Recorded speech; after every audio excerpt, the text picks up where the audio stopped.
شادی کرے گا اس سے اس کی عزت میں اضافہ ہو جائے تو اللہ تعالیٰ اسے اور ذلیل کریں گے. اس کی ذلت میں اضافہ کے سوا کچھ نہیں ہوگا. اور جو شخص کسی عورت سے اس سے شادی کرے گا اس کی نظر نہ بہکے, وہ ہمیشہ پاک دامن رہے, اسے رحمت الہی حاصل ہو جائے تو اللہ تعالیٰ اسے ہر اعتبار و خیر برکت عطا فرمائیں گے. حاضرین کرام, اس حدیث سے یہ واضح ہو گیا ہے کہ جہیز کے لالچ میں نکاح کرنا انسان کو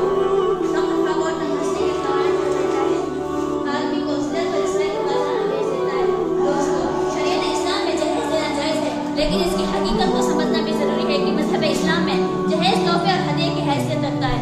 باپ اپنی بیٹی کو کچھ ضروری سامان دے تو کوئی حرج نہیں, لیکن لینے والے کو اعتراض کرنے کا حق نہیں, مانگنے کا ادھکار نہیں, سوال کرنا جائز نہیں. لیکن آج اسی جہیز کی بنا پر ہماری بہن بیٹیوں پر ظلم زیادتی کی جا رہی ہے, انہیں مارا پیٹا جا رہا ہے, ان کو تیز چھڑ کر جلایا جا رہا ہے, بے عزتی کے ساتھ پھانسی کے پھندوں پر لٹکایا جا رہا ہے. اس بنا کر اس معصوم نے مزید دہیج کے ذریعے ان کے دل کو خوش نہیں کیا, اس معصوم نے جہیز کی فہرست کو مکمل نہیں کیا. کسی شاعر نے موجودہ حالات کی ترجمائی کرتے ہوئے کیا ہی خوب کہا ہے کہ کل آنگن میں ایک لاڈلی چل رہی تھی ابھی جس کے ہاتھوں میں مہندی رچی ہوئی تھی. کل آنگن میں ایک لاڈلی چل رہی تھی ابھی جس کے ہاتھوں میں مہندی رچی ہوئی تھی. خطاؤں میں خطا اس بہن کی یہی تھی کہ دہیج کی فہرست میں بھی کچھ کمی تھی. عزیز ساتھیوں, جہیز کے نام پر ظلم کرنے والے ان مجرموں کو یہ احساس دلانا چاہیے کہ تم بھیڑیے ہو, انسانی شکل میں خونخوار درندے ہو, اللہ کی مخلوق کے دشمن ہو. ایک عورت سی جان کو بیزان سمجھ کر جب چاہا رکھ لیا, جب چاہا چھوڑ دیا, جب چاہا مار دیا, جب چاہا پھانسی کے پھندوں پر لٹکا دیا, جب چاہا تیز چھڑک کر انہیں جلا دیا اور جب چاہا بے عزت کر دیا. ارے حقیقت اور تخفیف تب معلوم ہوگی جب یہ معاملہ تمہاری بہن بیٹیوں کے ساتھ ہوگا. میرے عزیز ساتھیوں, جہیز مانگنا مسلمان کی شان نہیں, در حقیقت یہ غیروں کی تہذیب ہے جسے مسلمان بڑے فخر کے ساتھ اپنا رہا ہے, اور یہ ایک مروجہ رسم بن چکی ہے. حقیقت سے اس رسم کا کوئی تعلق نہیں, اور یہ بات جہیز مانگنے والے کے آنکھوں سے اگل ہو جاتی ہے. اس جہیز کی بنا پر کتنی بہنوں کا سہاگ گزر چکا ہے, کتنے خاندان تباہ و برباد ہو چکے ہیں, کتنے والدین اس دنیا سے جا چکے ہیں. جی ہاں, اس جہیز کی دہتی آگ نے غریب, معصوم اور دوشازائیوں کی زندگیوں کو جلا کر خاکستر کر دیا اور ان کے ارمانوں کو گلا گھوٹ دیا. جہیز کا مسئلہ مسلم معاشرہ کا ناسور ہے, ایک سخت ہے جو رشتے رشتے لا علاج ناسور بنتا جا رہا ہے. اس جہیز کی بنا پر کتنے والدین قرض کے بوجھ میں دبے جا رہے ہیں.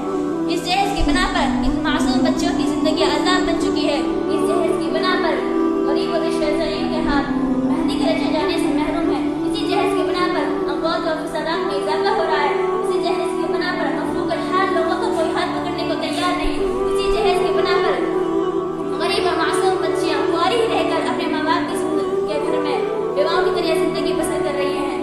اے جہیز کی بیکاریوں, تمہاری غیرت کہاں کھو گئی ہے؟ کیا تمہارے غیرت کے لالے پڑ گئے ہیں؟ کیا تمہارے گھروں میں بہن بیٹی نہیں؟ کیا تمہارے دلوں میں سنت رسول سے محبت نہیں؟ کیا تمہارے اندر اسلامی روایات کی کوئی قدر نہیں؟ مجھے بتاؤ, کیا تمہارے دل بچوں سے زیادہ سخت ہو جائیں؟ ارے عورت تو اللہ کی وہ نعمت عظمہ ہے جس کا مقام قرآن ہے.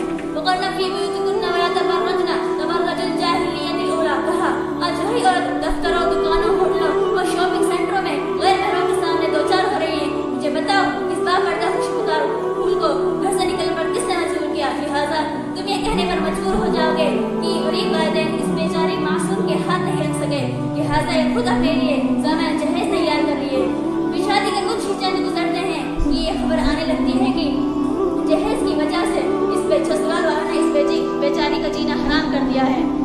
مسلمان باوقار, میں آپ کو فانی بدایونی کا واقعہ سنانا چاہتی ہوں جنہوں نے اپنی بیٹی کو بے پناہ جہیز دیا تھا, یہاں تک کہ انہوں نے اپنا گھر بھی سامان جہیز میں دے دیا.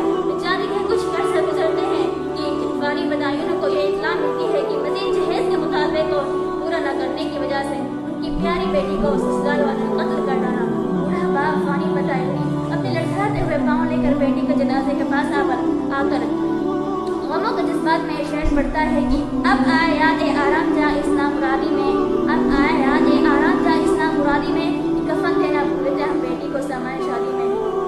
حاضرین کرام, آج جہیز مانگنے والے اور فقیر مانگنے والے میں کچھ بھی فرق نظر نہیں آ رہا ہے کہ لڑکے یا لڑکے کے گھر والے فقیر کی طرح, غریب کی طرح لڑکے والے سے سوال کرتے ہیں اور انٹرنیشنل بھکاری بن کر فریج, فون, ٹیلی ویژن اور دیگر سامان خیرات میں مانگتے ہیں, اور پھر اسی خیرات کو اپنے دوست و ازواج میں دکھاتے ہوئے ذرا بھی شرم محسوس نہیں کرتے.